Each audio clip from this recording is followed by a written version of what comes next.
Hey vacationers, before we start the video, I kind of want to do a little intro about us, MYORLANDO destination. We've been going to Orlando for the past 10 to 15 years on and off, and we stayed in plenty of resorts and hotels, to the point that I could comfortably say it's become our thing. We love to go to these resorts and hotels and explore them, try them out, and kind of rate them, to the point that we might do it more often than going to the parks. It's what we do or call our mini staycations. So we thought with all this experience and knowledge, why not share it with all of you? So come with us along on this journey as we tour many different Orlando destination hotels and resorts. And we hope that this will give you an inside look that would help you when it comes to booking your next Orlando vacation. If you like what you see, go ahead and subscribe and like the video, and please share. Also, comment down below. If you have a resort that you want to stay but you're kind of on the edge from, let us know and we might tour it for you. Or if you stayed at one of the resorts or hotels that we've toured, what were your thoughts? What did you like? What did you dislike? Let us know, please. Now, on to the video.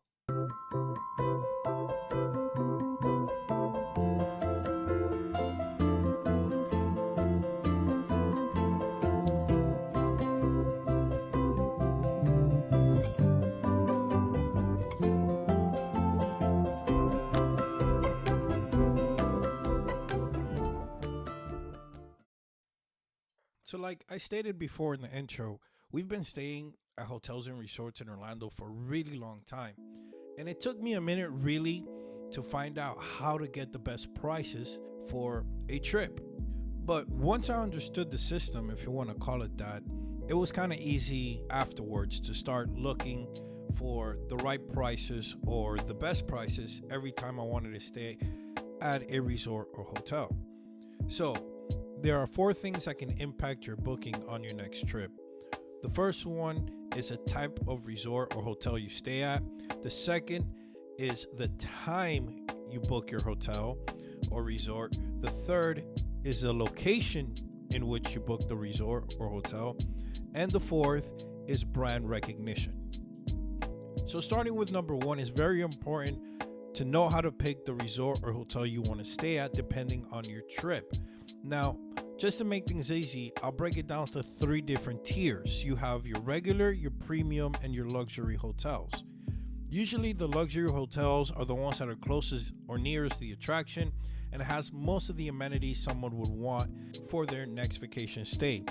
So for example, Disney World has their value resorts and luxury resorts. Their value resorts can be considered premium resorts just because of the fact they're on property location. Disney resort properties usually tend to be expensive throughout the year, but there are pockets in time where you can find them at a discount. Mostly the value resorts.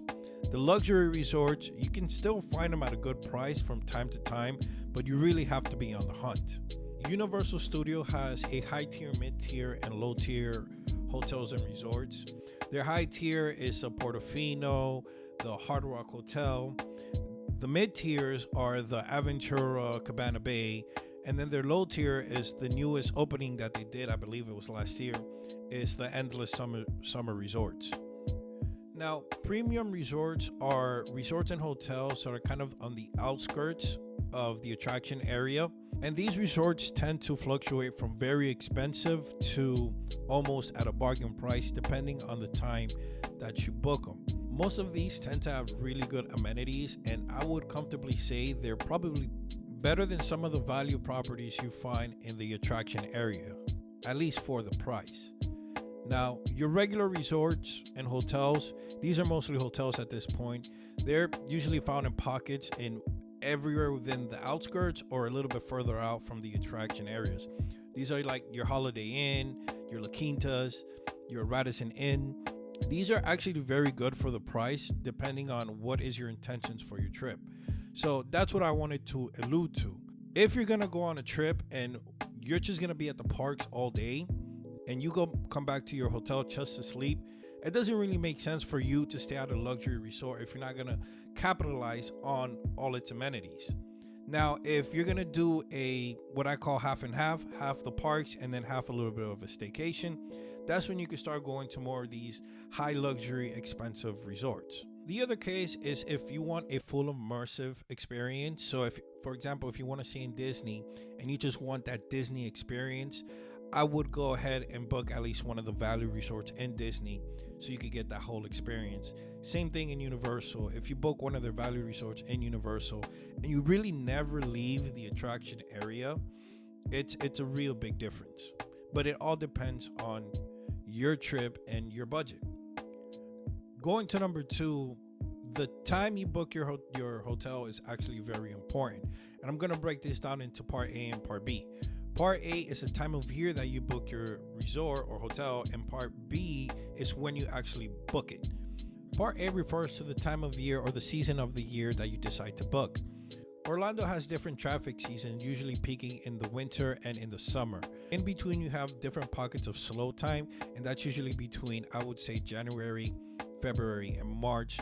Once we start going into April and spring break, it starts to peak up again all the way to basically, I would say, August, September, slowing down until maybe someone towards Halloween, picking up again during Thanksgiving and on to New Year's. So understanding when you're going to pick your vacation and booking your resort, it's very important because it can save you a lot of money. If you start booking in some of these high seasons, you're going to see some very, very expensive resorts. Even the regulars peak their prices at these times. Now, when you're going to book your resort, actually book it online, you should do it at least 2 weeks out. Don't wait until the week before or the last minute. In my experience, I've noticed that the sooner the trip date comes and I haven't booked a hotel, the higher the prices tend to skyrocket. I don't book them too far ahead just because I don't find any prices or deals at that time. The 2-week window, that's usually a good spot where I see some really good deals where these hotels or resorts are trying to flesh out the rooms. Number 3, the location of the hotel or resort, it's a big impact on the price. If you're going to stay closest to the attractions, expect prices to be a little bit higher, and it starts flushing out as you move out towards the city. Now, that doesn't mean you can't find a really good deal. I'm talking about resorts near Disney Springs, right at the outskirts. So your DoubleTrees, your Wyndhams, some of your Hiltons, you can still find those resorts at a really good price. But just so you know and understand that the closer you get to the attractions, the higher the price are going to skyrocket. So depending on my trip and depending on my budget, that's how I book my hotels. If I'm really kind of tight on budget, I usually kind of stay a little bit outward, so maybe 20 to 30 miles from the attractions. And if I'm pretty good, I stay kind of a little bit closer towards Hotels Boulevard near Disney Springs. That's kind of my go-to area. And if I want to stay a little bit further out, I stay on the 192 Strip, where you have some good resorts like Westgate and Mystic Dunes. Our last one is brand loyalty. And what I mean by that is that when you're going to book a resort or hotel, you're going to have to use some kind of booking agency. And in today's modern era, we kind of use an app for that. There's actually a vast majority of different booking companies where you could book your hotels like Trivago, Hotels, Bookings, Priceline, Expedia, and there's other few ones that I just can't remember. But it's very important that you create a rapport with at least one or two so you could build up some discounts and perks that they give you. For example, I use Priceline in hotels.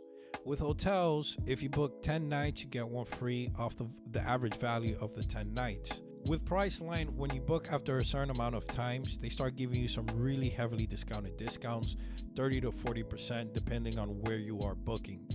Trust me, I've seen some of these resorts, high-end resorts, luxury resorts, where they bring it down 25 to 30%. You can choose the one you like depending on the perks, but if you're a frequent traveler like I am, this saves you a lot of money in the long run. To conclude, in order to get the best bang for your buck, it's important to take the time to research the best resort or hotel for your trip based on your budget. This means understanding what type of resort you want to stay at, the best time to have your trip or vacation, the locations you want to book, and the perks or discounts you could get from your booking agencies. Hopefully this helps you book your next vacation stay. If you like what you saw, please subscribe and like, and let us know in the comments below whether you have your own ways to find good discounts for hotels and share it with us. Until the next trip, please stay safe.